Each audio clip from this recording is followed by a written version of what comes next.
The Sri Gaur Pranim, the appearance day of Lord Caitanya Mahaprabhu. We're studying Sri Caitanya Charitamrita, Adi-lila, chapter 9, text 39. It's Adi-lila, chapter 9, text 39. It's March 24th, 2024. Jai Jai Sri Caitanya Jai Nityananda Jai Beta Chandra Jai Gaura Bhakta Vrinda. Jai Jai Shri Chaitanya Jai Nityananda Jai Advaita Chandra Jai Gaura Bhakta Vrinda. Jai Jai Sri Chaitanya Jai Nityananda Jai Advaita Chandra Jai Gaura Bhakta Vrinda. Jai Jai Shri Chaitanya Jai Nityananda Jai Advaita Chandra Jai Gaura Bhakta Vrinda. Jai Jai Sri Chaitanya Jaya Nityananda Jaya Advaita Chandra Jaya Gaura Bhakta Vrinda. Jai Shri Chaitanya Jai Nityananda Jai Advaita Chandra Jai Gaura Bhakta Vrinda. This is Adi-lila, Chaitanya Charitamrita, chapter 9. So these first 12 chapters, and these are this is like the philosophical introduction. Then after that, there's a whole lot of philosophy for the next 50 chapters and lots of pastime. The first 12 chapters include some pastime and a lot of philosophy, as we began to describe this morning. That Krishnadas Kaviraj Goswami puts really the first 14 verses are the seed verses of Chaitanya Charitamrita, just like Bhagavad Gita, chapter 10, text 8 to 11 are the seed verses of Bhagavad Gita. Srimad Bhagavatam, Canto 2, chapter 9, text 33 to 36 are the seed verses of Srimad Bhagavatam. So the first 14 verses are the foundation, the essence.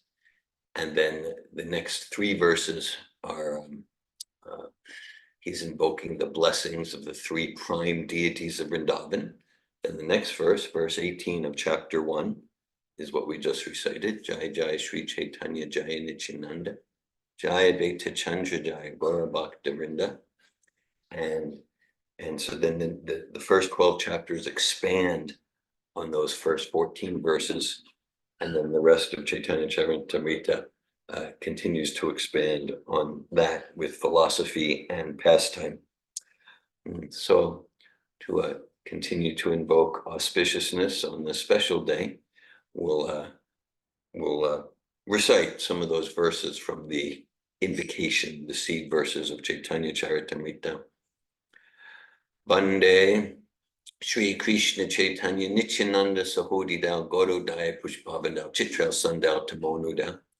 I offer my respectful obeisances unto Lord Caitanya Mahaprabhu and Lord Nityananda, who are just like the sun and the moon. They have arisen simultaneously on the horizon of Gauda to dissipate the darkness of ignorance in this age of Kali and to wonderfully bestow benediction upon all.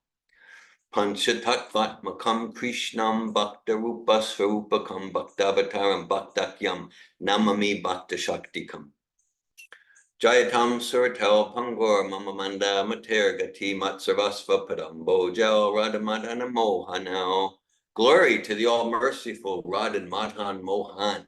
I am lame and ill-advised, yet they are my directors, and their lotus feet are everything to me. Divyad Vrindaranya Kalpadrumada, Srimad Ratnagar Singh San Hastal, Srimad Radha Srila Govinda Deva, Prestali Bi Savyamane Smarami.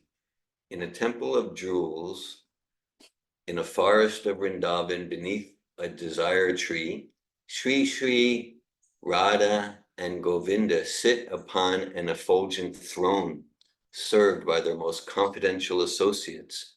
I offer them my respectful obeisances. Shriman Rasa Rasarambi Vamsivata Tatastita Karshan Venu Staner Gopir Gopinata Shri Estunam. Sri Srila Gopinath, who is the inaugurator of the transcendental mellow of the rasa dance, stands upon the shore at Vamsi Bhat and attracts all the cowherd damsels of Raja with the sound of his celebrated flute. May they all confer upon us their benediction. Hare Krishna. Okay, text 39 of chapter 9 of Adi-lila.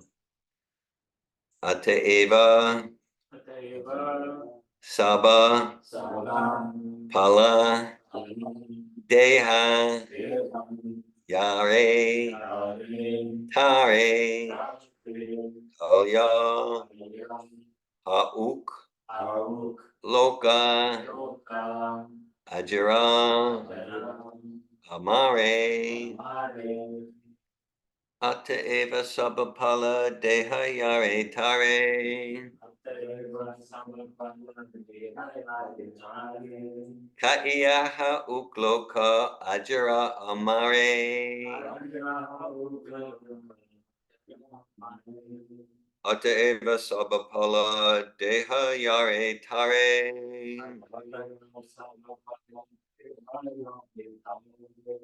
Kaya Ahuk Loka Ajara Amare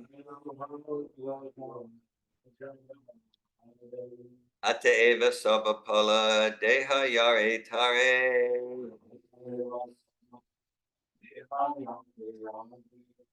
Kaiyaha Ukloka Ajara Amare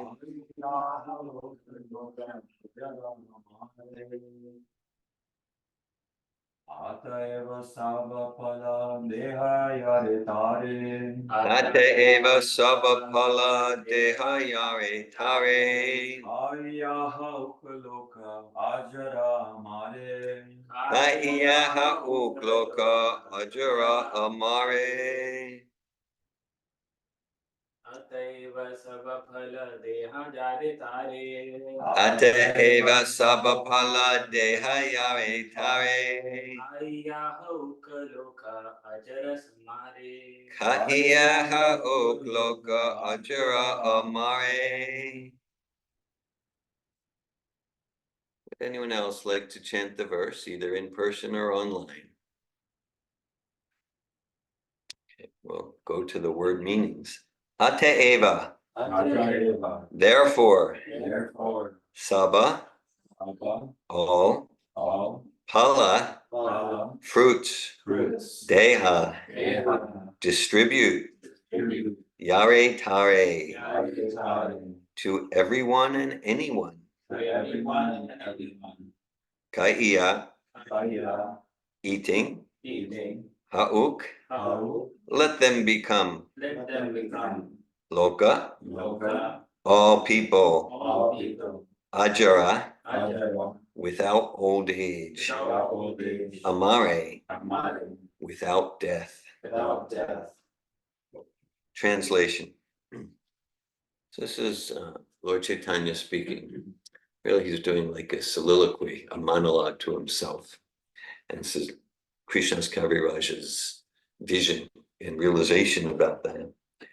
And so Lord Caitanya, he's absorbed in one of his gardener analogies. And he says, distribute this Krishna consciousness movement all over the world. Let people eat these fruits and ultimately become free from old age and death. So these are the fruits of love of God.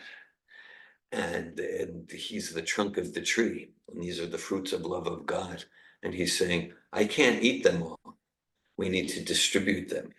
Purport by His Divine Grace, A.C. Bhaktivedanta Swami Prabhupada. The Krishna consciousness movement introduced by Lord Caitanya is extremely important because one who takes to it becomes eternal, being freed from birth, death, and old age. People do not recognize that the real distresses in life are the four principles of birth, death, old age, and disease. They are so foolish that they resign themselves to these four miseries, not knowing the transcendental remedy of the Hare Krishna Mahamantra. Simply by chanting the Hare Krishna Mahamantra, one can become free from all misery. but because they are enchanted by the illusory energy, people do not take this movement seriously.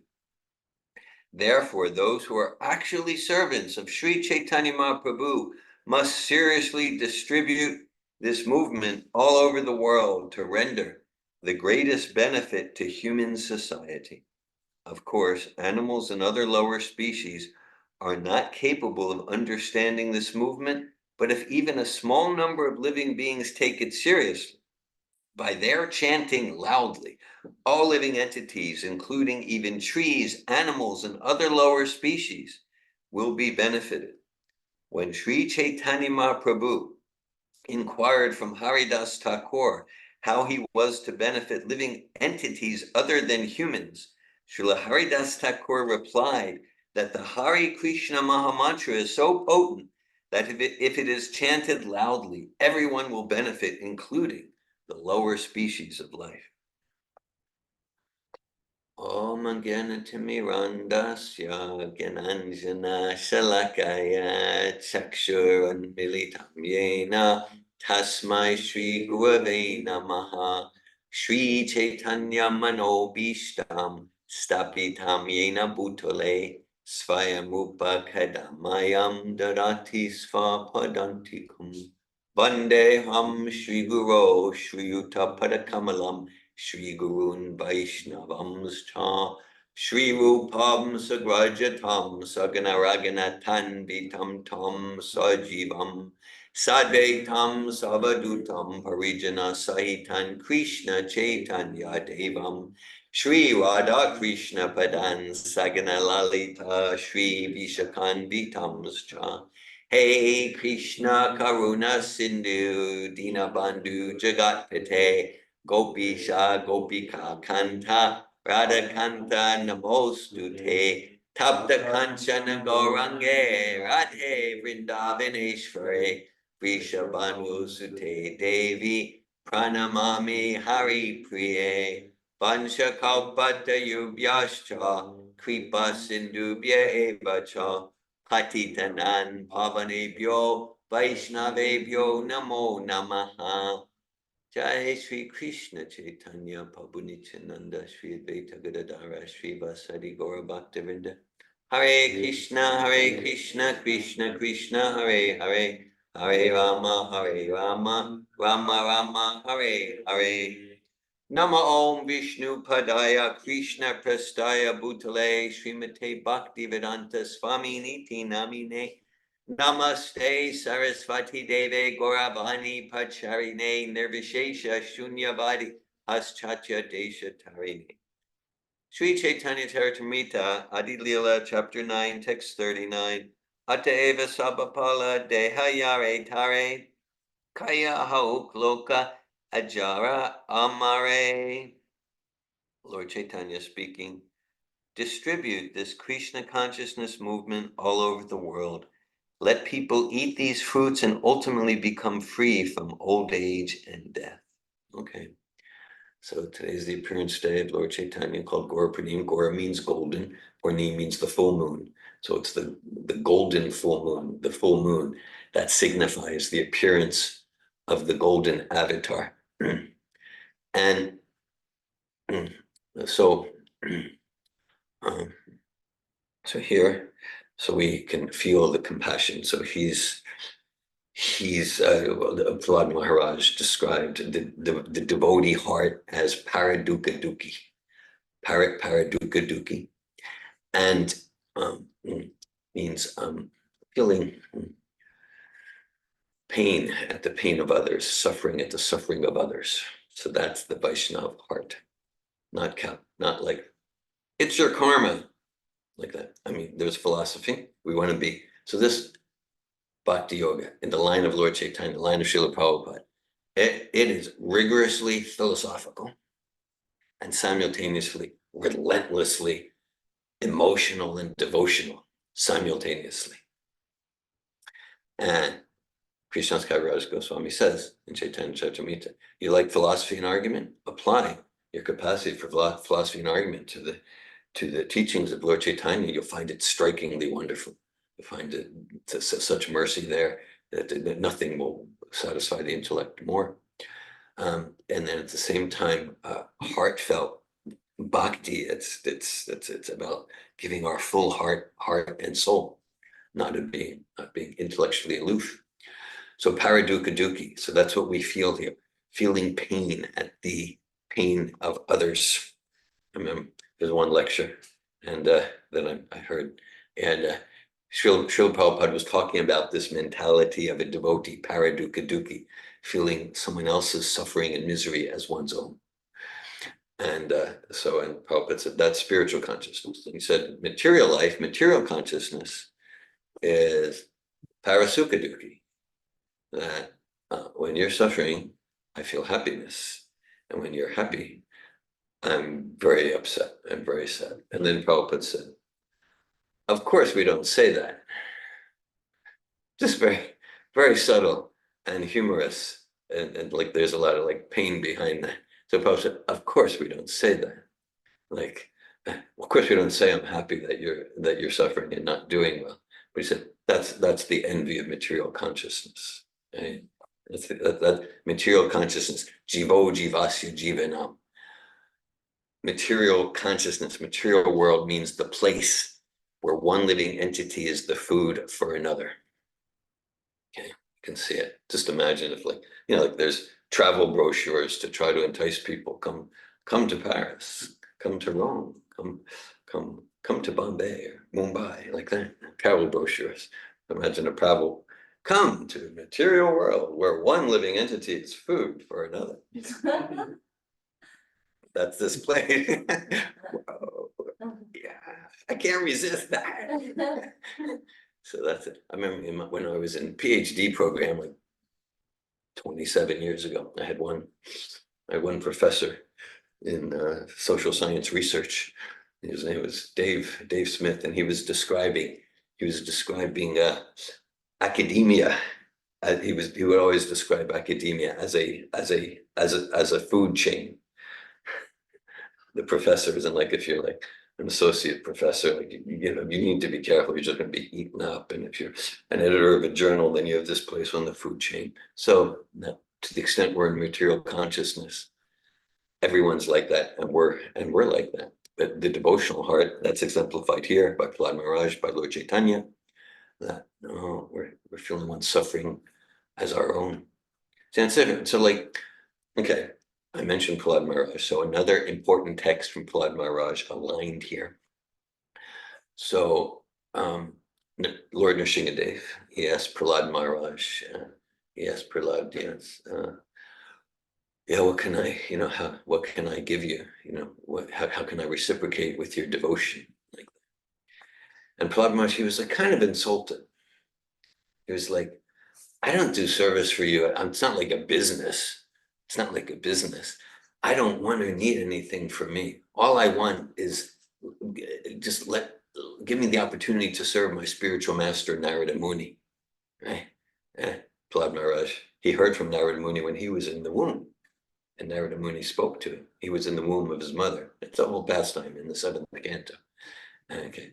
And so with the Vani, the transcendental vibration, Narada Muni gave it to Prahlad Maharaj when he was in the womb. So Prahlad Maharaj is like, I don't do service as a business. It's like, this is unconditional, just out of love. But then Prahlad Maharaj, he says, Naibod Vijay Paradaratya Vaitranyas Tvai Bhava Gayana Mahammitamagna Chitta Suchetata Vimukha Sevaya Indriyarta Mayasukaya Udvahato Vimodhan. He says, I am suffering. So like Prahlad means bliss. Prahlad means bliss. So he's in bliss in service to Lord Nrsingadev. Prahlad means bliss. At the same time, he's suffering. Just like it says in Bhagavad Gita, like that when we act like really foolishly in a way that's alienated from self and our integrity, we're torturing the super soul in the heart when we do like really stupid things in the lower modes like that. So like the super soul in the heart, of course, is just like transcendental bliss. At the same time, there's also this transcendental pain that we're suffering. As a crude analogy, the parents might have a fine, happy life, but if they see that they have a child, maybe an adult child that's messing up, or a small child, it causes them so much pain. So Prahlad Maharaj says, for myself, I'm completely Atmarama, self-satisfied in your service, but I don't want to be liberated until everyone is liberated. These conditioned souls in Kali Yuga, Maya Sukaya Bam Udvahato Vimudhan, that the chasing after the illusory happiness, Kamala Alajala Jivana Talamala, just like a drop of the so-called material happiness is like a drop of water on the lotus leaf, teetering. It can fall at any moment, and it will fall. And even the drop, it's just like we're in a car. We clean the car. It's not satisfying for the driver. Okay, and so this is, as aspiring followers of Lord Chaitanya and aspiring followers of Srila Prabhupada, this is the mode of compassion we're encouraged to cultivate. This is the mode of compassion. We are Gostyanandis, right? Srila Prabhupada, he was doing just fine there at that Radha Damodar temple constructed by Jiva Goswami, right there at the Samadhi of Rupa Goswami. He's revealing Bhagavatam. He's in a town where everyone's Jai Radhe. He's doing fine. He doesn't need to get on a cargo ship. And he doesn't need to get on a cargo ship having 2 heart attacks and come all this way to deal with people like us, is one way to put it. But he's in this mood of Lord Chaitanya.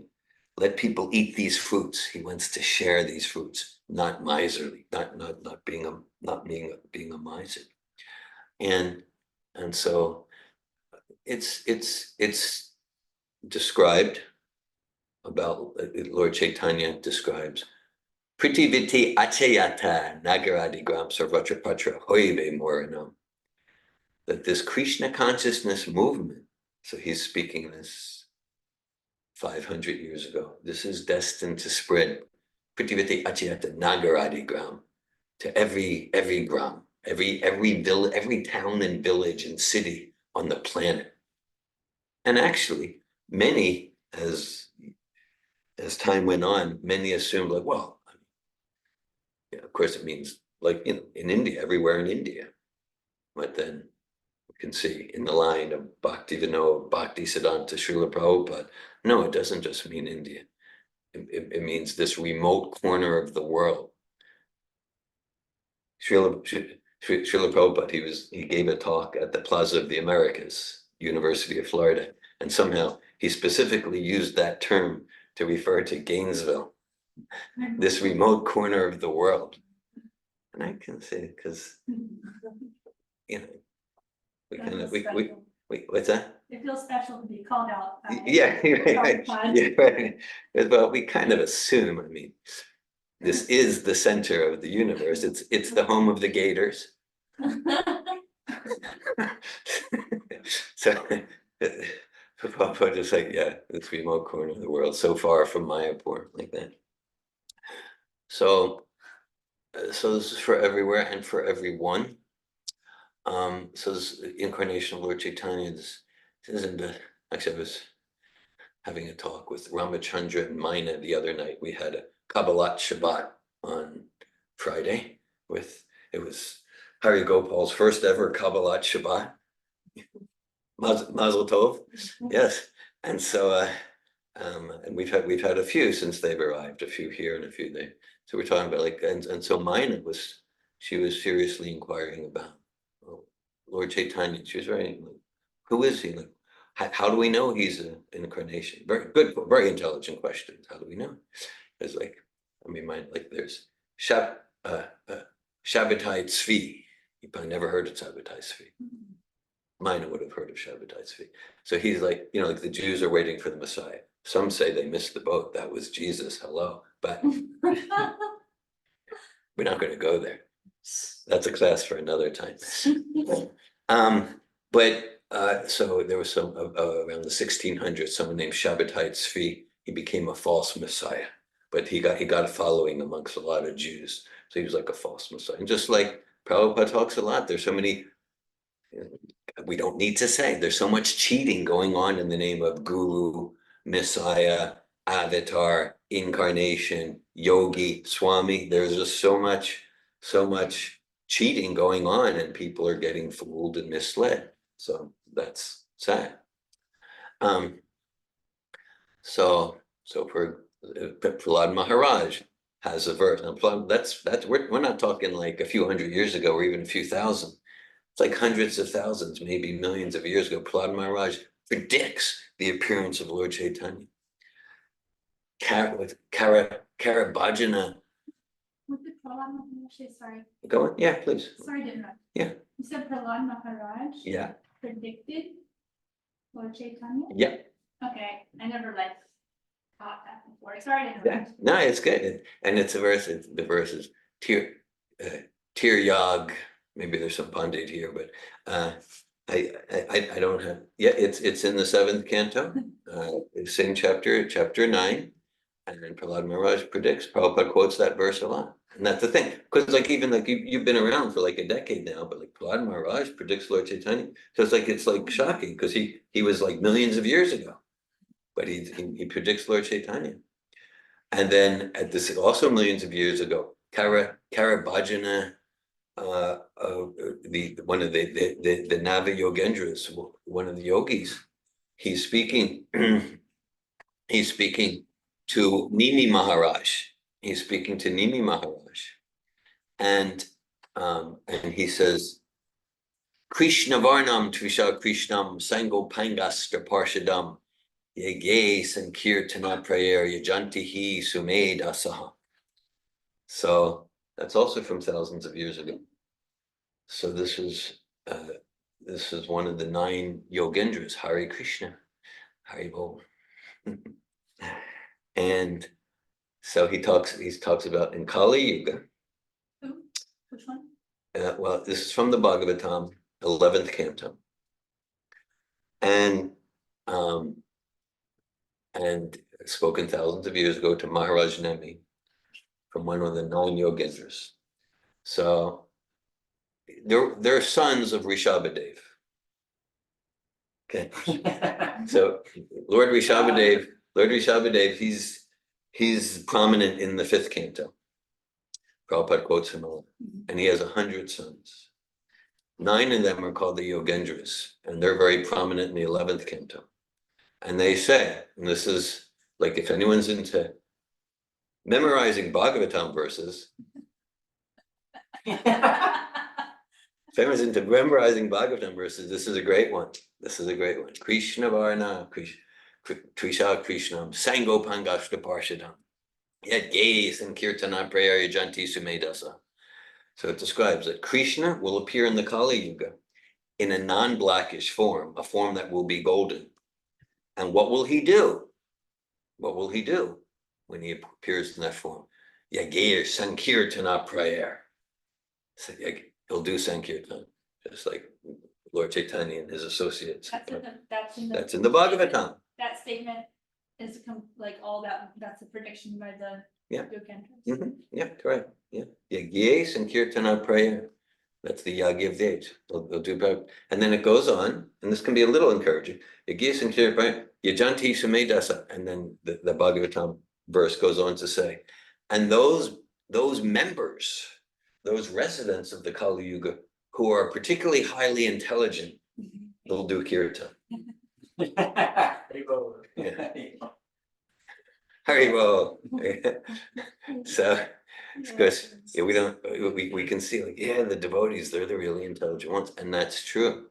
This is the IQ test. Yeah. There's a long conversation with Srila Prabhupada and the members of the Mensa. It's like it's a high IQ society. I think it's probably in England or somewhere, I'm not sure. Anyhow, they're talking about like, will you take our IQ test? And Prabhupada is, will you take our IQ test? RIQ test. Okay. No illicit sex, no meeting. And what? Okay. And engage in care. So no, it really says it. Yajanti sumedasa. Meda means intelligent, brain substance. Sumeda, superior. Superior intelligence. And it's true. It's true to be able to make the distinctions that this is that endeavoring to get true happiness in material life is a futile endeavor. To make the distinctions, I'm not the body, I'm not the material mind, I'm the eternal spirit soul. The nature of the soul is to serve God with love and devotion, and to come to that, and to come to that, and if someone comes to that and they have no material education and no degrees, and they haven't read books, but they come to that's the 10,000 IQ. It's true. That's spiritual intelligence. Krishna describes in Bhagavad Gita certain types of people who, as long as they maintain that consciousness, we never come to him. Namam duskritano muda, papajante naradama, maya partagena asaram bhavam ashrita.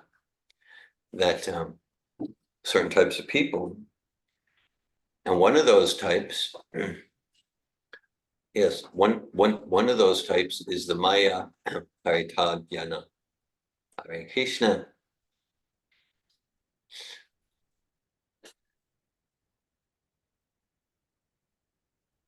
So, Hare Krishna, Nalini Kanta Prabhu and Mother Ratneshwari, Hare Bol, Hare Krishna. Welcome. So this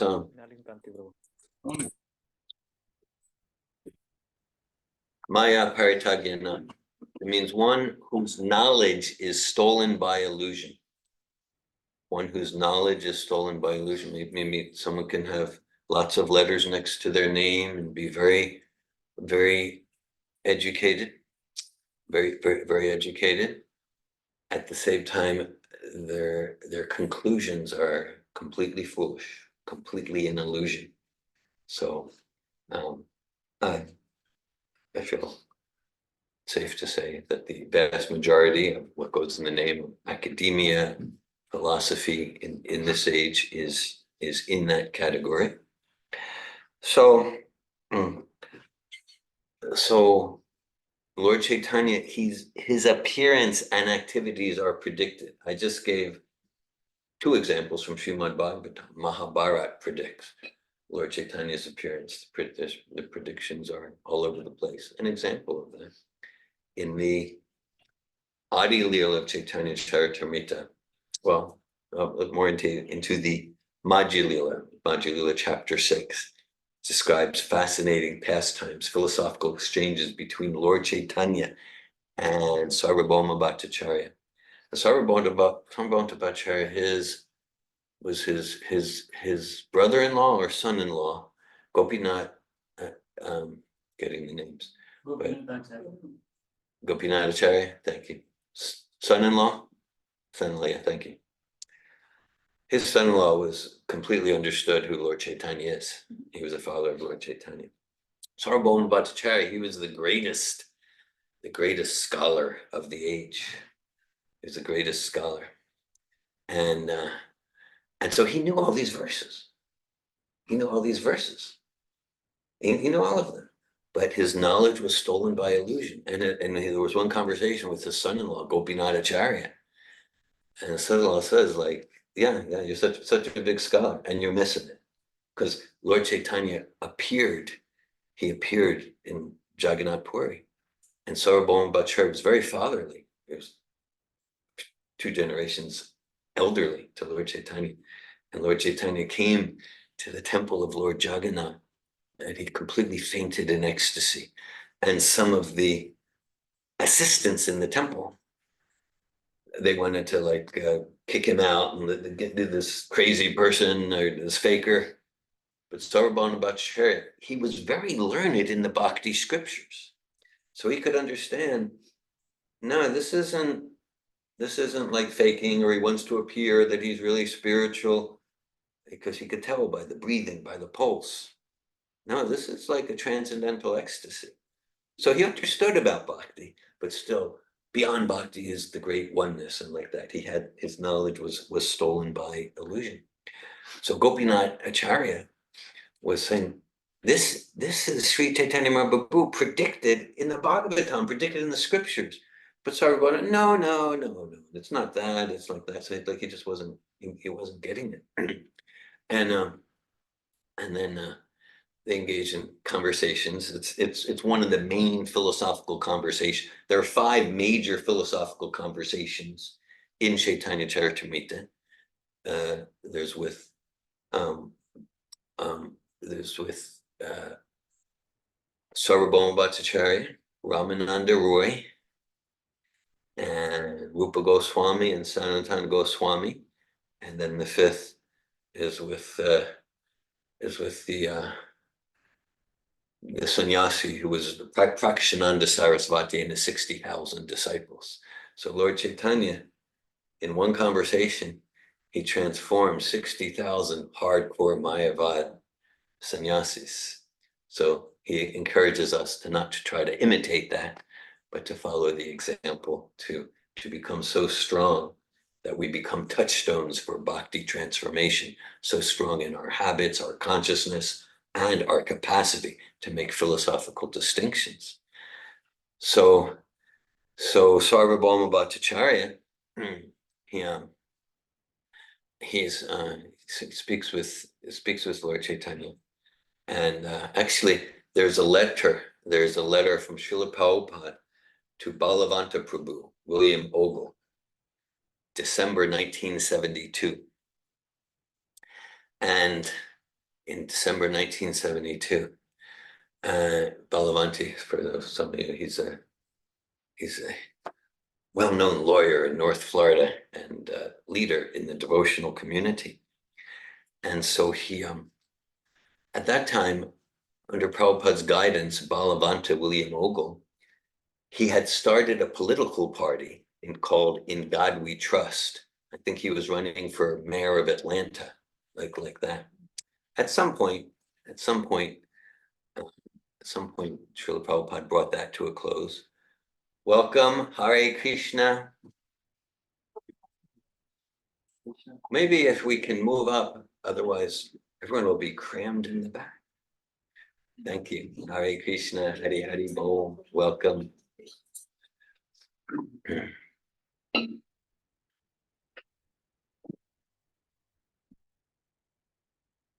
Welcome, Coral, Mahalakshmi, Hari Bol. Happy Gaur Purnim. So Srila Prabhupada writes to Balavanta. He writes to Balavanta, and he writes and he emphasizes, he says, if we want to attract intelligent people to this Krishna consciousness movement, it's important that we're really good listeners. And in that letter, Srila Prabhupada cites the conversation. He says, Lord Chaitanya, just like Sri Chaitanya Mahaprabhu, he listened to Sarvabhauma Bhattacharya for many days, just listened.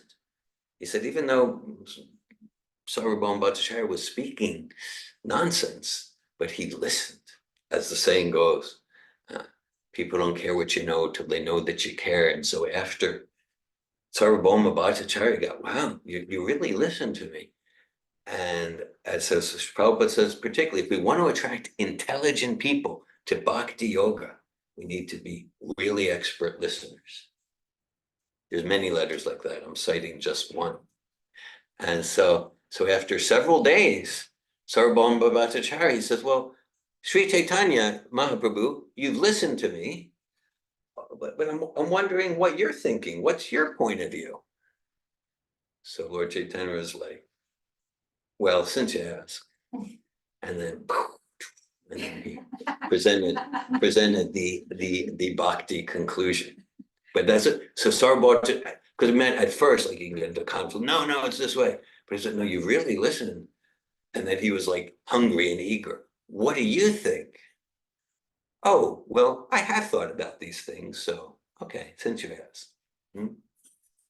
So this is, today is the appearance day of Sri Chaitanya Mahaprabhu. So this text that we're studying from Sri Chaitanya Charitamrita, this emphasizes the non-sectarian universal nature that, well, it's described, this is about compassion.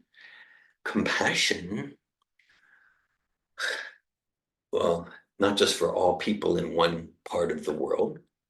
It's described. Kirata Hunandra Pulinda Pukasha, Abir Shubha Yavana Kasharya, Yane Papa Yavana Kasharya, Shudyanti Tasmai Vabhavishnave Namaha. So that's also a verse from the Bhagavatam, from spoken about, revealed about 5,000 years ago. And that verse talks about Greeks and Turks, mentions Jews, talks about the Africans, talks about those from the Baltic states, essentially talks about Americans who are derived from Europeans. Shukadeva Goswami, and he describes that this process of bhakti is so powerful that even those races, even those races, and even others, even they completely purify their existence by engaging this process under the guidance of one with pure heart in the line of Lord Chaitanya. So it specifically talks about how this is, so of course, Srila Prabhupada, he had full trust in these statements. So he came to these lands and talks about not just humans. Here it's talking about animals and plants. Talks about animals and plants. So this is Lord, the verse again, distribute this Krishna consciousness movement all over the world. Let people eat these fruits and ultimately become free from old age and death. Srila Prabhupada continues in the purport that even if a small number of living beings take it seriously by their chanting loudly, all living entities, including even trees, animals, and other lower species, will be benefited. Okay, so it's described. Janma Mrityu Jaravya Ditu Kalayam Ashashvatam. That you might say, the pillar disturbances, the pillar miseries, the pillar problems of life in material existence, whether we're in the body, whether we're a spirit soul in the body of an amoeba, or the body of a demigod, or the body of someone, an affluent human, or a disease, is this Janma Mrityu Jaravya, birth, death, old age, disease.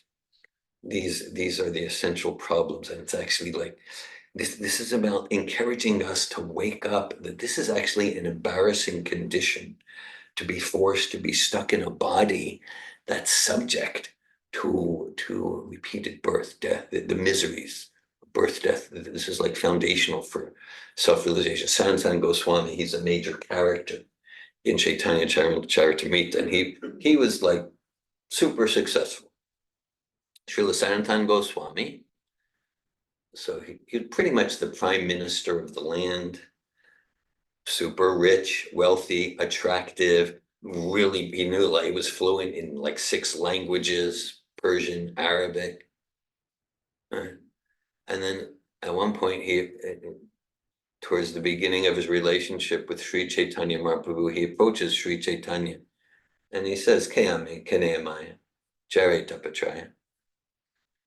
He says, people think I'm really great, and I really got it together, and I'm so foolish that I believe them. I'm believing my publicity, but the actual fact is, I don't even know who I am. I do know I'm suffering. I don't know why I'm suffering. So that's like, it's similar with Arjuna in the Bhagavad Gita. Arjuna, he's the alpha warrior of the age. He's this very admirable person. And at one point, chapter 2, text 7 in Bhagavad Gita, Arjuna says, Kripanya dosha patasvabhava, Prichami tvam dharma samuda cheta, yatrayasyan, nischita bhui tanme, shishasteham sarimam tvam prapanam. So Arjuna says, okay, I've been speaking like I know a lot, but actually now I'm confused. I'm lost. I'm confused about my duty. I've lost my composure due to weakness in this condition. I ask you, please guide me. Give me clear guidance. What should I do? Now I'm your disciple. I'm a soul surrendered unto you. Please instruct me. Shishastaham twanimam tram prapanam. So birth, death, old age, disease in any species. Now sometimes we can think, well, death, old age, disease, right? Yeah, it's like it's part of the context, right? Based on research, based on the research I've studied recently, the death rate is steady at 100%, based on what I've seen. 100%. Now we can say, okay, but diseases through medical science, they've practically rid the world of so many diseases. We can make a list of there's like hardly any smallpox now. They've rid the world. So now we can, if we just look at this decade, the 2020s, no more disease. It's not exactly true. Right? It's because it doesn't mean we shouldn't make endeavors to find cures. At the same time, disease is part of the context. Old age, part of the context. I'm remembering. Okay, yeah, I'm remembering. This was maybe about 15 years ago, and I was taking Sita to Oaks Mall with like a friend, and we got it because she wasn't driving yet, and so we got. Then somehow Sita didn't want her dad to be walking with her and her friend around Oaks Mall. I don't understand why, but somehow it was kind of like, okay, you did your thing, go on. So I'm strolling around Oaks Mall, and I come around a shop, and the shop's called Forever 21. So you can see it made an impact on me. It made a deep impact. Made a deep impact. And I was thinking, I'm still thinking, how come their marketing department did not recommend the name Forever 71? Huh? Because their marketing department, because there's many multi-billion-dollar industries based on the fact that humans are frantically dedicated to resist the reality of old age, disease, and death, especially old age. Right? Okay. Industries, multi-billion dollars based on that. We say, okay, so death, old age, disease, but birth is like this idyllic, romantic experience. I'm remembering. There can be some conception. No, I've heard conceptions like that. Generally before anyone's gone through it. So I remember I was studying, this was 1983-84. I was studying at Aish HaTorah. That's a yeshiva in the old city of Jerusalem, Ir Atika, the old city of Jerusalem. So this is like the home of Judaism at the Wailing Wall. It's like the wall of the Temple of Solomon. And so anyhow, there was we talked to some of the rabbis' wives. What were they called? The rabbis' wives, and there's a saying that after giving birth, the Orthodox Jewish woman, she goes to the Wailing Wall to beg forgiveness from God. Forgiveness for what? Forgiveness for breaking her commitment to God. What commitment did she break? The commitment that the last time she gave birth, she promised God, I'm never going to do this again. So there's pain, birth, death, old age, disease, whatever the species. And so here we can see Srila Prabhupada references Haridas Thakur. Lord Chaitanya put himself in the role of student of Haridas Thakur. And Haridas, so Lord Chaitanya said, well, how will the trees, how will the plants, how will they come to their original bliss? And Haridas Thakur. And this is, again, this emphasizes the universal nature of Sri Chaitanya Mahaprabhu's movement. He rejuvenated the bhakti movement about 500 years ago. Srila Prabhupada brought it to the West in a powerful way.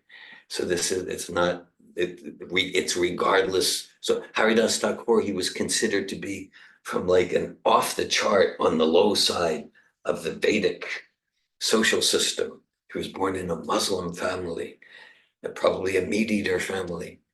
But Lord Chaitanya, he designated Haridas Thakur as the Namacharya, meaning he was the personification of pure chanting of the names of God, pure chanting of the names of God, which is described as the Yuga Dharma.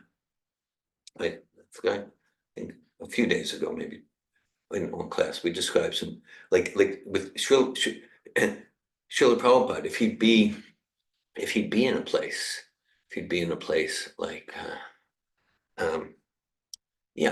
that if he'd be in Iran and he's talking to Muslims, he would emphasize, you have a name of God, chant that name of God. Be talking to in a monastery in Australia, it'd be like, you have a name of Jesus, chant the name of Jesus, chant the name of God. And so often we've got, and if you don't have a particular name of God, I've got an idea for you.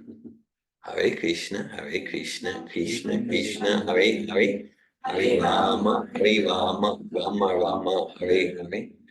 And Haridas Thakur says, even the spirit souls in the bodies of the grass and the trees,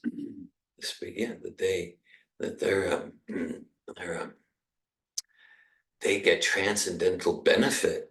They get the Cheto Darpana Marjanam, the dust on the mirror of their consciousness also gets cleansed by this vibration that's completely transcendental to the mode. So this is a completely universal movement. Yeah, even for animals, plants. So this is a gardening analogy. Lord Chaitanya is the gardener here. Another gardening analogy that he gives in the 19th chapter of the Adi-lila. He's speaking to Rupa Goswami, and he describes the garden of the heart, the garden of the consciousness. And just like in a garden, it's important to water. It's vital to water, and the water can be compared to like this chanting the names of the absolute, chanting Hare Krishna, or any names of the Supreme, any bona fide names. And I'll emphasize bona fide names. Nam Nam Akari Bahuda Nija Sarva Shakti Stratapitanyamite Smarine Kala Etajushi Tavakripa Bhagavan Mabhapi Dordevam Idrashami Hajani Nenuga.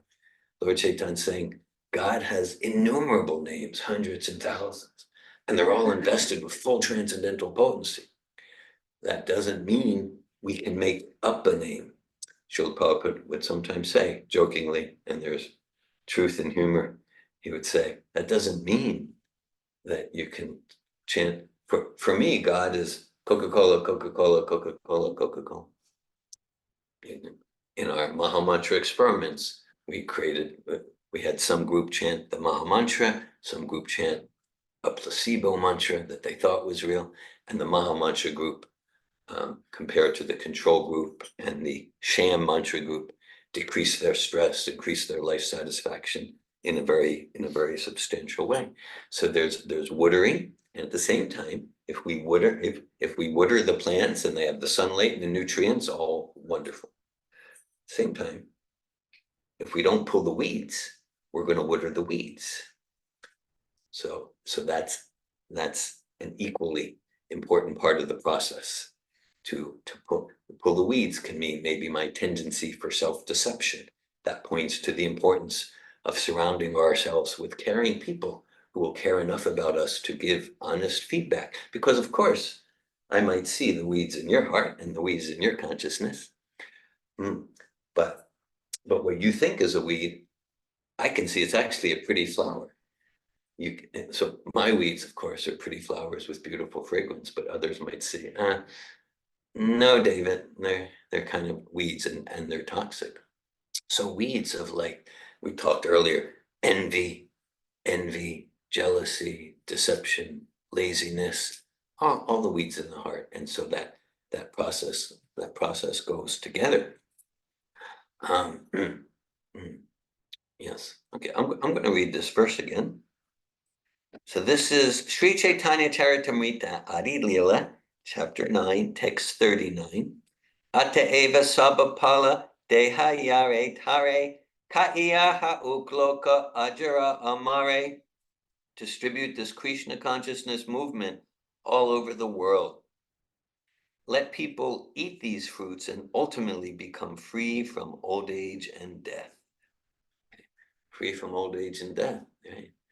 So as long as it's described, Bhayam Dvitiyam Vidiveshatasya, the root cause of all anxiety is misidentification of the spirit soul with the material body.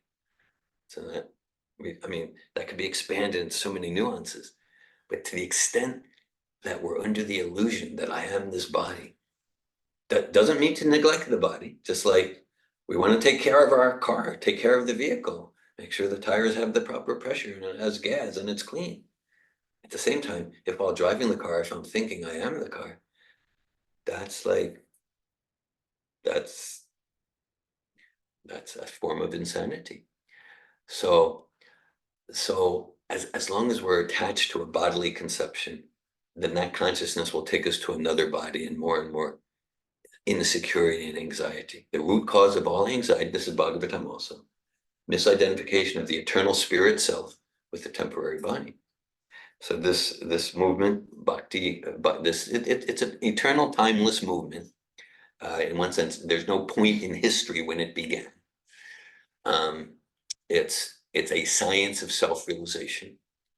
Science means, as Krishna says, prajakshavagamam dharmyam shushukam kartamabhyam. We get to practice the process, study the philosophy, ask questions, and experience the results in the laboratory of our consciousness, the laboratory of our heart. So it's timeless, it's eternal. At the same time, it was rejuvenated by Sri Caitanya Mahaprabhu. Today's the anniversary of his appearance day. It could be called birthday. Appearance day is the more technical term. And it was brought around the world by Srila Prabhupada. Hare Krishna. Thanks for giving your power of hearing and consciousness to hear about Sri Caitanya Mahaprabhu. I welcome at this time, if anyone would like to share any comments, realizations, inspirations, or ask any questions. Rachel. Before Chaitanya came and gave us the Sankirtan movement, it's like my understanding that we're given this Sankirtan movement in this age so we can connect more with Krishna, connect more with the holy names of God. Yeah. So I'm wondering, like, what did they do before? What did they do before? Okay. How do they connect with Krishna and the holy names of God before Chaitanya Mahaprabhu? Thanks for that. I appreciate the question. Yeah. Thank you. Yeah. All these books, they're like practically whenever a speaker is asked a question, the speaker goes into ecstasy and appreciate, I get to respond to such an amazing question. Munaya sadhu prishtoham bhavad birloka mangalam yat krita Krishna samprashno yenatma suprasidati. It's Sutta Goswami responding to the sages. The first chapter of Bhagavatam, the sages ask 6 questions. Then Sutta Goswami says, your questions are glorious because they relate to Lord Krishna and they relate to the benefit and the welfare of all living entities. So the chanting of the names of God, the chanting of Hare Krishna, it's always powerful and auspicious. It's always powerful and auspicious, including before Lord Caitanya and before Kali Yuga. So it was never not powerful. And it was just that it was dormant due to various forms of ignorance and deception and people's lack of sincerity for spiritual life. And so now in other ages, there were other processes. For example, there's, kind of like what's known in today as like the Hatha Yoga process. And so the actual Vedic description, I mean, it's a bona fide process to bring one to super soul realization and ultimately to bhakti. And like in previous ages, that was practiced. And for those who were particularly like quick learners, that process to be effective was about 10,000 years. Yeah. So if you have a spare 10,000 years, go for it. And actually, for most, it would be more like 60,000. It's this guy, Valmiki Muni, who revealed the Ramayana. It was like 60,000 years. So now, if we look at that process, Yoginam api sarvesham madgetenan antaratmana shvarvan bhajatema samayuktatamamata. 5th and 6th chapter of Bhagavad Gita, Krishna describes the physical yoga. In Bhagavad Gita, that's the source book of yoga. Okay. Krishna describes the physical yoga. And then he says, and the goal of that is to come to pure bhakti to Krishna. Okay. So it's not like my opinion, like come to pure bhakti to Krishna. There's other processes, the process of jnani, the process of intellectual study of the Vedanta Sutra. There's processes like that. And that was practiced in other ages. They had more capacity. They had more capacity for such practice. Okay. It was described like that in those ages, practically everyone was what's called a shrutidar. Shrutidar means hear something once, and you remember it for the rest of your life. Okay. Can anyone? Not so much. Okay. But there were shrutidar. Here, for me, it's like an interesting physical anthropological analysis. Okay. So if they look at anthropology, there's physical anthropology and cultural anthropology. So if you look at physical anthropology, you find that the first signs of writing, maybe a few thousand years ago. Okay? So the idea is that, whatever the Cro-Magnons or Neanderthals before that, no, they didn't know how to write. Okay. But let's look at the same evidence. And let's be open to alternate interpretation. Same evidence, no evidence of writing. Maybe that's an indication that people were so smart and highly intelligent and subtle in their intelligence that they didn't need this stuff. Okay, just putting that out there for consideration. Okay. And that's where the Vedas come. So there were jnanis. And so there's a process of jnana. There's a process of yoga. So there are many processes that people were doing. So it's a great question. And they all lead to bhakti to Krishna. 7th chapter, text 19, Bhagavad Gita.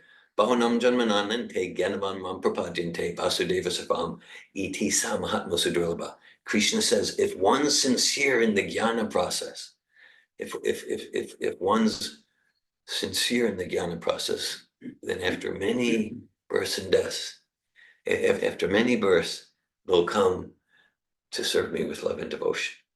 Will come to serve me with love and devotion. There's a text in Brahma Samhita.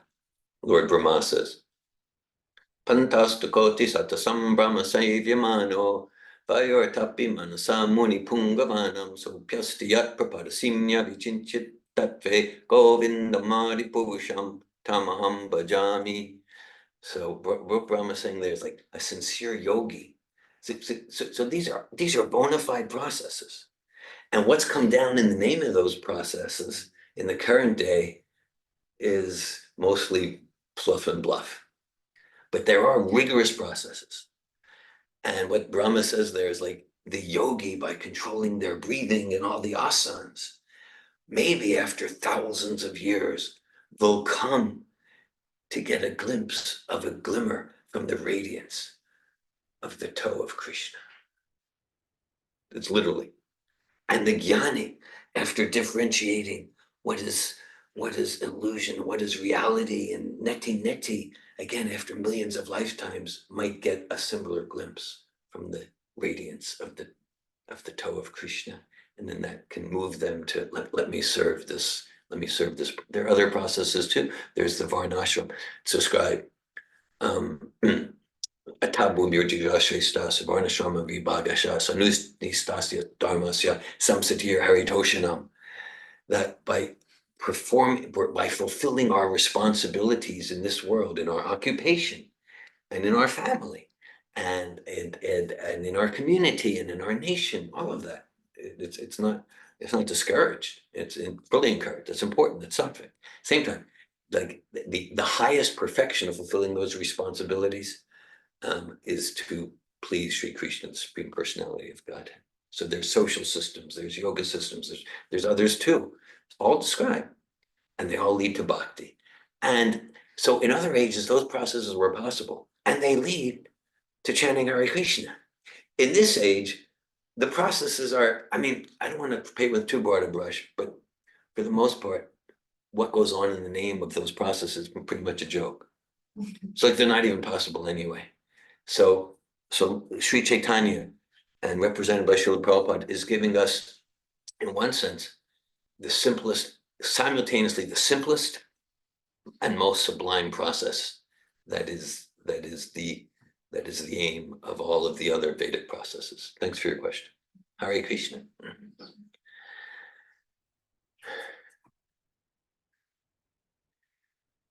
Damayanti. This is, a little related just to one thing you said. I found out recently the details of my aunt's, my Aunt Laverne, my father's sister, her experience. She had like a lung disease, and then got COVID and pneumonia, and then was intubated and was in a coma, or not coma, but intubated, like she needed to be like serious intervention. put down to, I don't know how to say it, and under anesthesia for like 9 days or something. Okay. And she had an experience of, this is her words, going to heaven and waiting in the line and arriving finally to the front and encountering Lord Jesus Christ, but only seeing his feet. And I thought this was a little consistent with things that we hear about, like the feet, this is the starting point. But then the rest of Jesus was shrouded in light and white, just white light. But she did experience a beat, and then the conversation was, could I go back? And really, she was in a very precarious, she really was. It was near death. Yes, It was near death. And he said, okay, for one more day. But she came back, and she's been here more than one day, but I don't know what time frame he was speaking of. And I thought,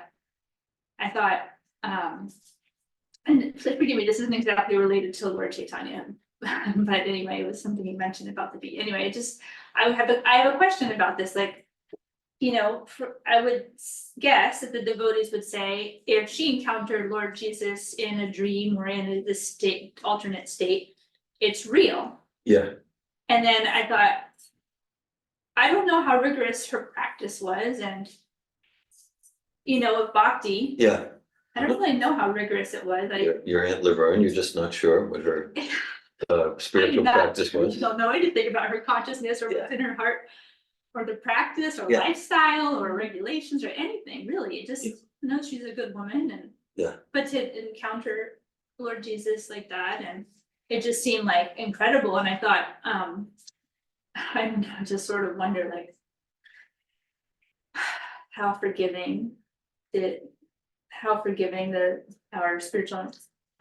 our spiritual masters are, and you know, Okay. like, and You move to appreciation for like, because whatever, Laverne maybe didn't have a perfectly spotless life, like how forgiving Jesus is that he appeared to her at that time. Apparently, you know, we might all have our points of view of how much credibility to give Laverne's story, maybe 100%, but you're saying like, it could be true that Jesus appeared to her at that time. And I'm with you, and it could be completely true. yeah, so. Well, I was thinking that the devotees would tell me that it's more real than. You know, like it's more real than what we're encountering. I would think that it would be like, you would say, that I'm not arguing, but just. Yeah. I would guess that it's true. Anyway, I don't really know, but I was just thinking, it touched me, because I was thinking, oh, maybe God and. You know, our spiritual masters are more forgiving. And it's like, we all have a chance. You know, we all have a chance to like get out of the situation. Anyway, she's transformed after that experience, and So she's impacted, she's transformed. she's just, you know, She's like, it's apparently by her daughter, she's just full of joy and love, and just, she knows that her days are numbered, and any day. She's just in gratitude, living in gratitude and. You know, connection. it's great. spiritual connection. I'm very moved by your story, very moved. And yeah, and for sure it said like a pure devotee appears in a dream, that's real. It's not like just some phantasmagoria dreams we usually have. That's described. So very special. And it sounds like she's taking it with her, and she's really prepared for leaving her body once and for all in that connection with Jesus.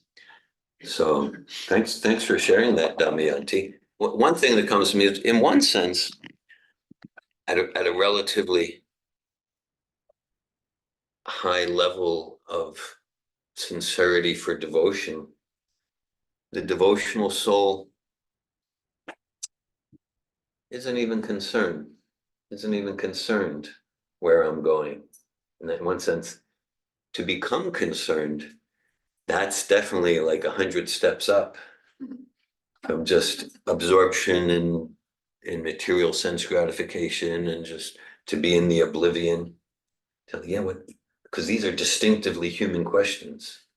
Who am I? What's the difference between spirit and matter? What happens at the time of death?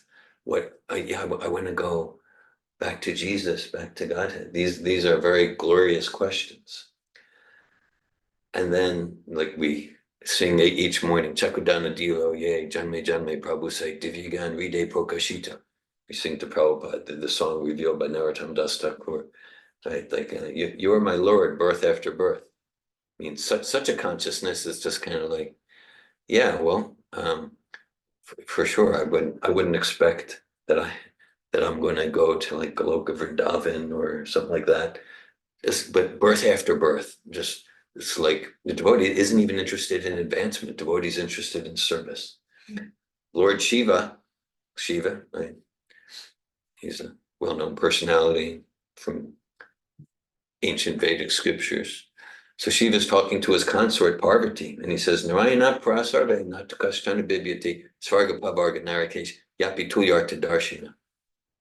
Which again, because like that's, I'm deeply moved by your Aunt Laverne's experience, and it sounds like Jesus like supported her to make a few quantum jumps. And then Shiva's talking to Parvati. I said, look at these devotees. Because there was a devotee named Maharaj Chitraketu, and he was playing around with Shiva. They made some jokes. Shiva's consort Parvati, she didn't like it, so she cursed him to like have this like hellish existence. So then he goes, and he could have counteracted, the courage could have done stuff, but he just goes, falls at her feet, and goes, "Thank you, mother. Thank you for caring enough about me," like that. So she was like, "Look at these devotees. Like they could be in hell, they could be in heaven. They just want to serve. They just want to serve Krishna." And then, of course, the irony is that mentality, that like, yeah, maybe I go to Govinda and I go to the demigods heaven, I go to hell, I just want to serve. That mentality, that is the mentality of being back at Godhead, as Rupa Goswami describes. Ihayasya haredasya karmanamanasa gira nikilasvapyabastasu jivan muktasa uchyate.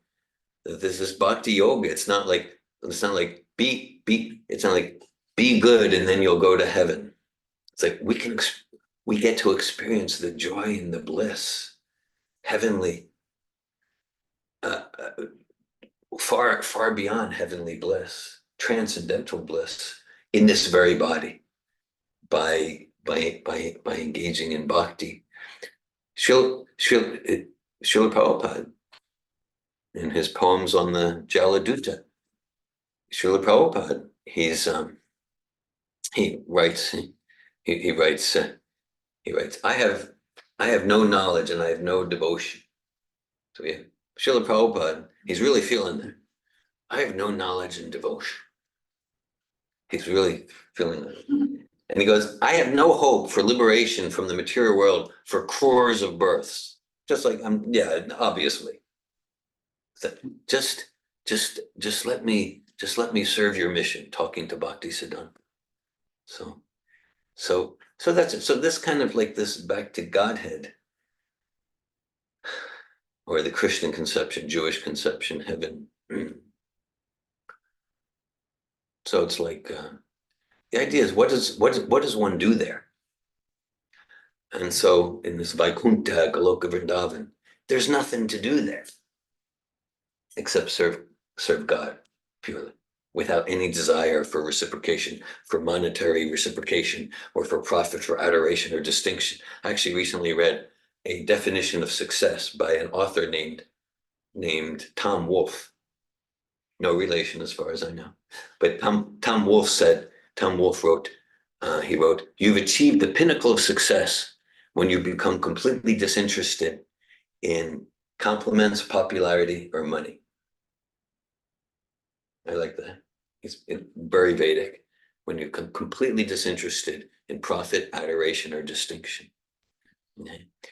So it's like, where am I going? But the idea is to be with God, to be with Krishna, like that. It means like only thing we want is to please Krishna, to serve Krishna. Then naturally our spiritual bodies manifest. Because we mentioned the devotional heart can be in heaven, hell, whatever. Just let me serve. What is hell for a devotee is impersonal liberation, merging into the oneness. That for a devotee, no, not that. It's described. Muktir Swayam Kulitanjali Sevatesman. It's described that liberation is waiting at the doorstep of the devotee. How can I serve you? And we talked about a few minutes ago in response to Rachel, the yogis and the jnanis and the mystics, they're all looking for that oneness, liberation. So that liberation that they can go for thousands of lifetimes and maybe they get a ray from the toenails of Krishna. That liberation is waiting at the door of a devotee. How can I serve you? And the devotee is like, no, thanks. Because what is hellish for a devotee is to lose their individuality, because then they can't serve. Oh, if I'm in hell, whatever, sure, I deserve being in hell. Just let me serve. So thank you, Damayanti, for sharing about your Aunt Laverne. Sounds like she's a special soul. Hare Krishna. Nalini Kanta Prabhu. I was thinking at one point when you told the different stories about Lord Caitanya dealing with Prakashananda. Yeah. And his other devotees, and even with the dog. Yeah, even with Yeah. And when Damayanti said about her mom, her mother, and that the nectar of bhakti, we do service, but the real nectar is the personal interaction. between us and Guru and us and Krishna. Wow. He says, Mame viye prapadyante maya me tam tarantite. Whoever surrenders unto me, I reward them accordingly. So that was the spiritual reward for your mom. Aunt. Your aunt, sorry, that she was given grace by God in a personal way. Right, And that right. increases her love for Yeah. Jesus, for God. Mhm. And when you told the story about Prabhupada and Balavanta, Yeah, he was the temple president in Atlanta. Yeah. At a time when there were 100 devotees there and big Sankirtan parties and everything. And one day the temple commander comes in and says, Balavanta, there's a call from New York. okay, And he says to his people, he's temple presidenting too. yes, He said, hold on a second. Hello? Is this Balavan? Yes, this is Balavan. This is Bhaktivedanta Swami. phone call, Prabhupada called him phone call, wow, in Atlanta. He says, I want you to come here. We will discuss the politics that you're working on. wow. And that has stayed with him his whole life, of course. Personal call from Prabhupada, the Guru reciprocates. Person, God reciprocates. In bhakti, there's a loving exchange, which is not possible in your impersonal Yeah. conception of spirituality. Mm. We were riding once in a car in an airport, near an airport in Los Angeles, and one of her high school friends, college friends, yes, had come in to see us, and we were all devotee dress and everything like that, and she was saying how she'd been to this impersonal ashram and visited India, and we were trying to say something about Krishna, and then I asked her, but if everything is one, then where is the love? How can you exchange love if everything is the same? Everyone is God. He creates Radharani and Balaram and all of us to exchange loving relationships with him. So the personality of Lord Caitanya was so dynamic and compassionate that people surrendered unto him by the millions. And that was Prabhupada's energy too. Prabhupada's Once energy. you got his mercy, there's no other taste that remains in your heart that's anywhere comparable to that. Let's say you.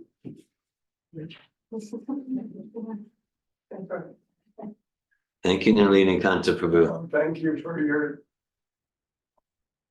They call in the Jewish language spot on Spot on. descriptions of bhakti. Thank you, Nalini Kanta. Hare Krishna. Yeah, just closing. So, Sri Chaitanya, a bit more about, let's call it his ontological identity. Sri Krishna Chaitanya Radha Krishna Nahe Anya. And this gets rather esoteric, but Lord Chaitanya, in what sense, he's an incarnation, but he's not an incarnation like Nrsimhadev or Vamanadev or Ramachandra. Lord Chaitanya, he is Radha and Krishna in a combined form. It's a combined form of Radha and Krishna. And he has external reasons like sharing the names of God and internal reasons.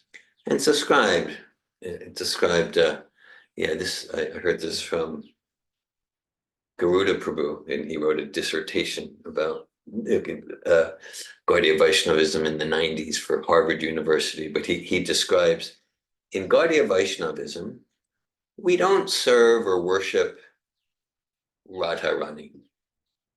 We don't serve or worship Krishna. No, it's not Radha, it's not Krishna. We worship the hyphen, Radha Krishna. Okay? So it's not exclusively Krishna or Radha, really it's that relationship. It's that relationship. And so completely makes sense that the relationship is the center. And as you nicely emphasized, Nalini Kanta, love means two. And if we're all one, then don't talk of love. Love means two conscious entities voluntarily choosing to exchange love, affection, communication, and service. And of course, as Prabhupada points out, for example, in the purport to chapter 4, text 10 of Bhagavad Gita, there's pretty much always psychological motivations behind different voidist and impersonal philosophies, cynicism, frustration. And at the core, my experience, probably no one really believes the oneness. It's like a cool thing to say, I am you, you're me. We're actually all one. Yeah, because we're all one. There's really no distinctions, just illusion. We're all one. So for you, it's fine if the wallet in your pocket were in my pocket. It'd be fine. Till now, no one's given me their wallet because they don't really believe. They don't really believe that. We all have a sense we're eternal individuals. We're eternal individuals. And so it makes sense that really the relationship between Radha and Krishna, that's the core, that's the essence of Gaudiya Vaishnavism, of bhakti. And so it makes sense that we're valuing and emphasizing relationship here in this realm. Bhakti Oasis there in Pensacola, Danielle. George. Hare Krishna, dear Govinda. I just wanted to share, we have this little calendar here that I found very, it's got quotes from Prabhupada, lectures that he's given. In this particular one today, on March 24th, it says Prabhupada lecture, March 24th, Yes. in Hawaii, 1969. Prabhupada says, Radha Krishna, Radha's name is first. Why? Nobody can be better devotee than Radharani. As soon as Radha's name is there, Krishna is more pleased. That is the way. If we glorify the devotees, the character of the devotees, before the Lord, he's more pleased than to glorify himself, he directly.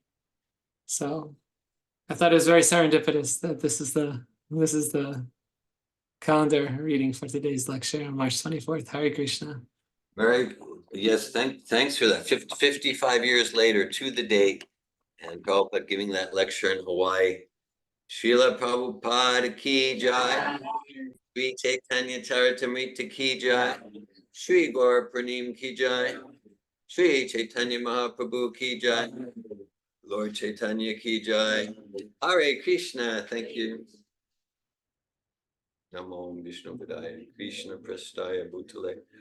Srimate Bhaktivedanta Swami Niti Namine Namaste Sarasvati Deve Gauravani Pracharine Nirvishesha Shunyavadi Paschatya Desha Tarine. Next in our program, in the spirit that the best way to serve Sri Sri Gauranitai is Shru Kirtan.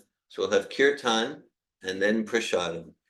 Jai Jagannath Prabhu, would you like to lead Kirtan? Thank you.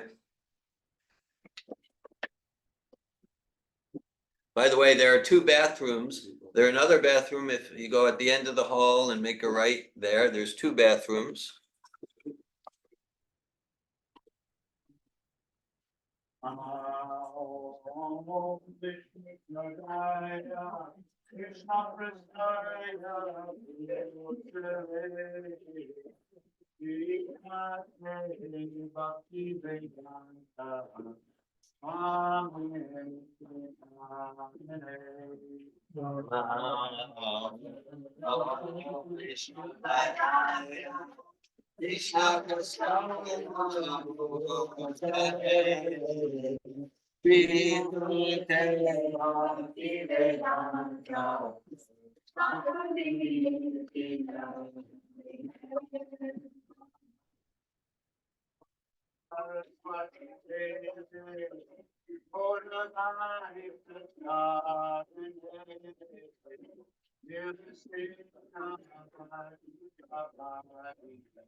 Prabhu Nityananda,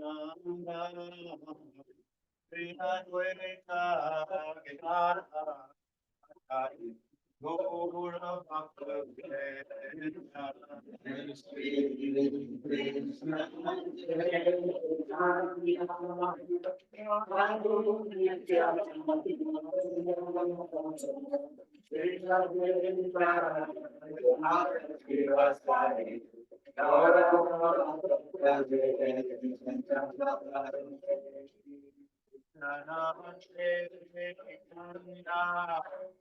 Prabhu Nityananda, Sri Advaita Gadadhara, Gaura Bhakta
Hare Krishna, Krishna Krishna, Hare Hare, Hare Rama, Hare Rama, Rama Rama, Hare Hare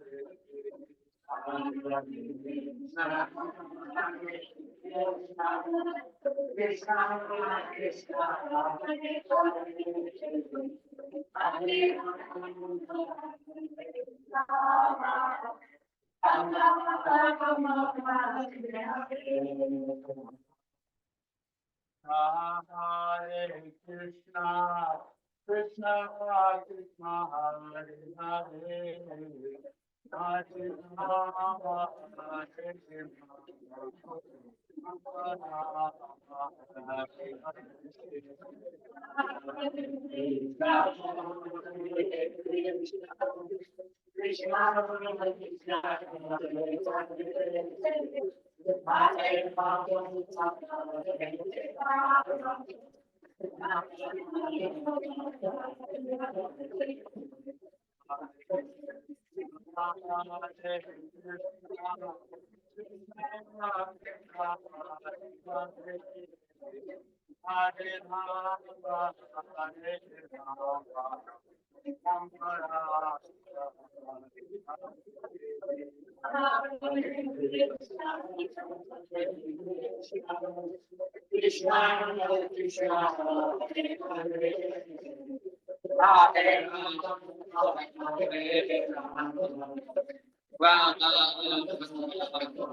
Hare